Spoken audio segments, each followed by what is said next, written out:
ꯑꯩꯈꯣꯏꯒꯤ ꯏꯃꯣꯏꯅꯨꯒꯤ ꯚꯤꯗꯤꯑꯣꯗ ꯌꯥꯎꯈꯤꯕ ꯀꯩꯊꯦꯜ ꯂꯥꯏꯔꯦꯝꯕꯤ ꯁꯦꯕꯥꯔꯤ ꯇꯧꯕ ꯅꯨꯄꯤꯗꯣ ꯑꯗꯨꯗꯨꯅꯤ ꯌꯥꯝ ꯂꯥꯡꯉꯤꯁꯤ ꯆꯥꯊꯣꯛꯀꯦ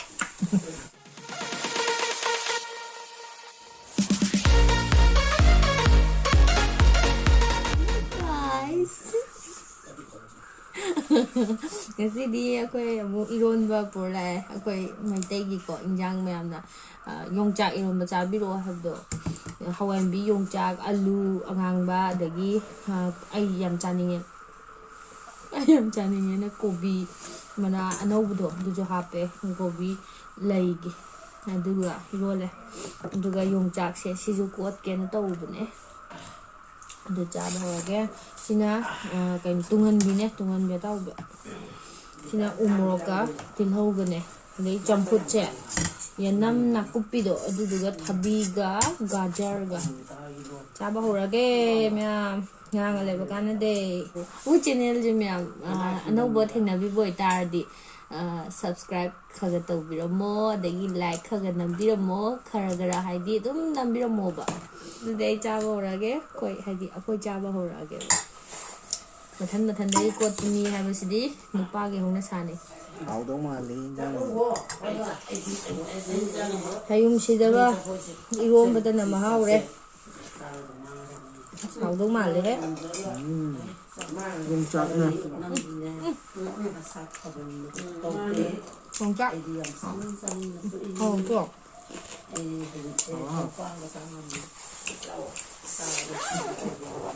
ꯂꯦꯛꯆꯔꯗ ꯂꯧꯊꯣꯛꯀꯦꯔꯥ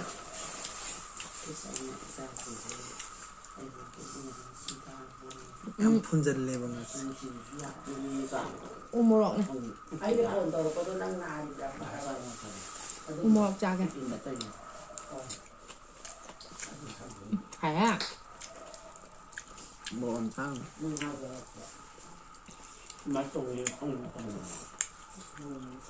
ꯌꯣꯡꯆꯥꯛ ꯌꯥꯝ ꯍꯦꯟꯖꯤꯟꯗ꯭ꯔꯤꯕꯅꯦꯕ ꯋꯥꯕ ꯃꯌꯥꯝ ꯑꯩꯈꯣꯏ ꯍꯌꯦꯡ ꯆꯠꯂꯅꯤ ꯁꯤꯗꯒꯤ ꯍꯜꯂꯅꯤ ꯁꯨꯇꯤ ꯍꯜꯂꯅꯤ ꯑꯗꯣ ꯍꯌꯦꯡꯗꯤ ꯃꯈꯥꯗ ꯍꯜꯂꯅꯦꯕꯀꯣ ꯎ ꯃꯣꯔꯣꯛꯇꯣ ꯑꯃꯨꯛ ꯆꯥ ꯌꯦꯡꯉꯣ ꯑꯩ ꯎ ꯃꯣꯔꯣꯛ ꯌꯥꯝ ꯆꯥꯅꯤꯡꯗꯦ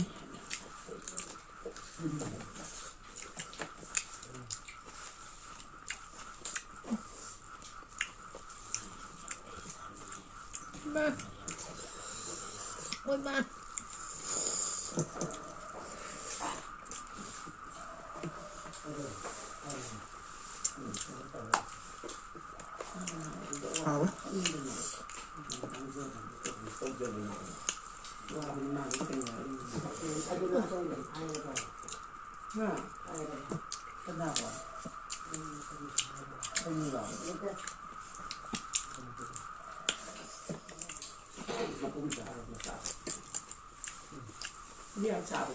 ꯆꯪꯕ꯭ꯔꯥ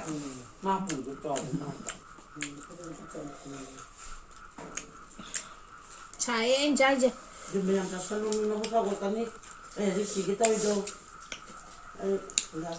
ꯑꯩꯈꯣꯏ ꯃꯥ ꯍꯧꯖꯤꯛ ꯂꯥꯟꯒꯦ ꯇꯧꯔꯝꯃꯦ ꯃꯥ ꯍꯥꯏꯕ ꯀꯩꯀꯩ ꯁꯤꯟꯅꯔꯝꯃꯒꯦꯒ ꯈꯜꯂꯦ ꯅꯨꯄꯥꯁꯦ ꯅꯨꯄꯤꯁꯤꯒ ꯊꯣꯛꯁꯤꯜꯂꯒ ꯑꯩꯕꯨ ꯀꯩꯀꯩ ꯍꯥꯏꯔꯝꯃꯁꯤꯔꯅꯦꯒ ꯉꯥꯛꯇꯪꯗꯨꯗꯗꯤ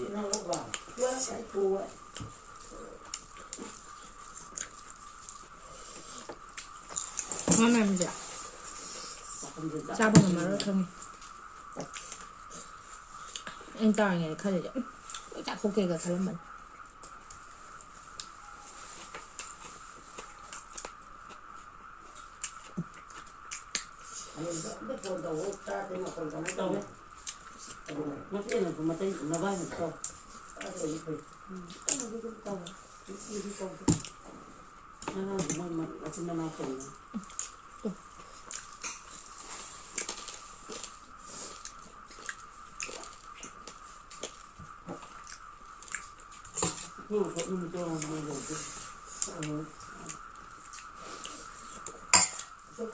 ꯆꯥꯛꯁꯤꯗꯁꯨ ꯌꯥꯎꯋꯦ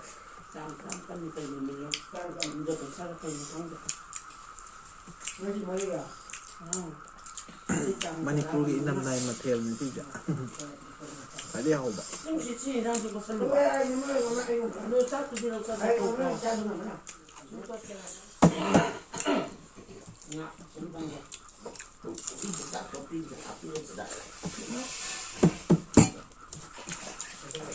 Mari tahu ya kira. Nggak tahu tu. Ini juga. Ini nasi tak besar. Umangang yung ba? ꯆꯥꯕ Masih tunggu berapa? Belum beli. Kan ni kau pesan banyak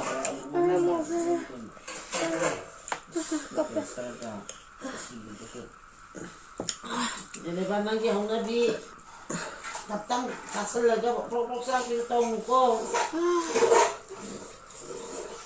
Kasel lagi nawa buat kan mungkin. Nangakano video namin eh. Oh my God! Wow! Nah, do panisa. Oh, itu betul. Pakai ini. Sada ba sada niya ay nagpumda? Oh,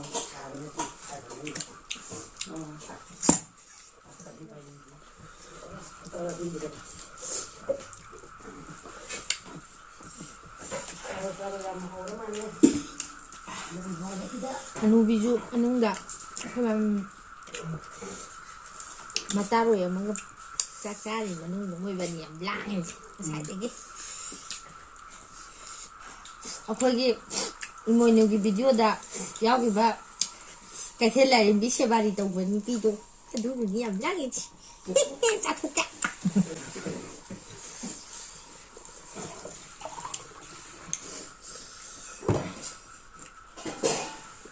terserah. Singkat saya dari ayam dokter makan lo.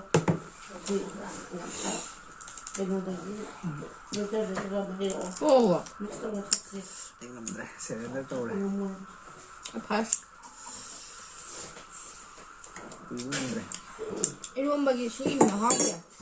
그냥 나를 자주 하고 한데 왜 자폭해? Nói em hầu bây giờ tôi ra đi ba xa phòng cần rồi.